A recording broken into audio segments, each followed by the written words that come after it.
find most Zimbabweans in many other countries than in their own countries. Of course. Like basically, there are more Zimbabweans in other countries around the world than in their own countries. And I asked him, why don't you put enough effort to try to fight this liberation and fight and win your country back? Because no one in their right mind wants to be a foreigner, particularly an unhappy illegal foreigner. And he said, no, you guys have welcomed us nicely. We are good here. We will always make money and take it back home. And that's his response to it.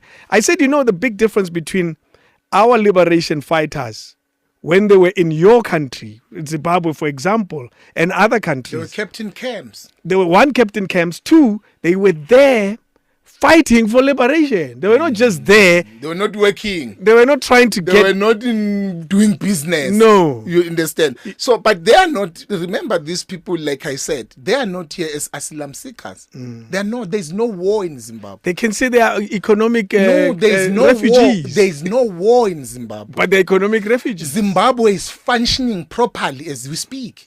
It's functioning. Zimbabwe is not collapsed.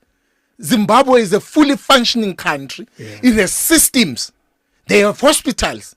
They have everything. They ran here because it's lawless. They don't want to be controlled by institutions and systems. They ran away from their countries because here they can do as it pleases. That is the sole reason. There are people who are selling vegetables in Zimbabwe and they are surviving. They are not killed to sell vegetables. But they decide to come sell vegetables here because they can sell them anywhere. If you go to the town there in Bulawayo, you can't see people, the town filthy or dirty. So there's no economic what that they're talking about. In fact, those Zimbabweans in Harare are living nice. There are Zimbabweans who will never leave Zimbabwe. They don't want to leave.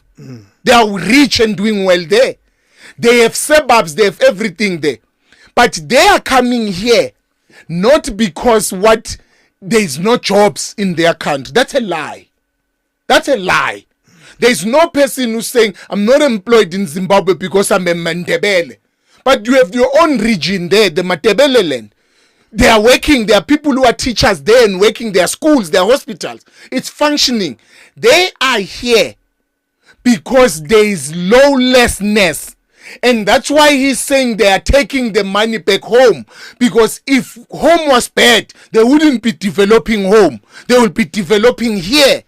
The same way that the Pakistanis and the Somalians, they are taking the money back to their country, impoverishing South Africa. That's the problem. That is the biggest problem. Them being here benefits the country nothing, but it is stripping it off. You look at the trucks, the cars that are going there. It is developing that they can go home, but they leave Johannesburg collapsed. It's nothing. It's a trash. It's bad. But what they are doing here, they can't do in their countries. We need to intensify. People must be here legally. When you go to, my daughter is in Japan. When she went there, she spent a year learning the Japanese language. Not the other way around. Not the other way around. She had to be indoctrinated to the culture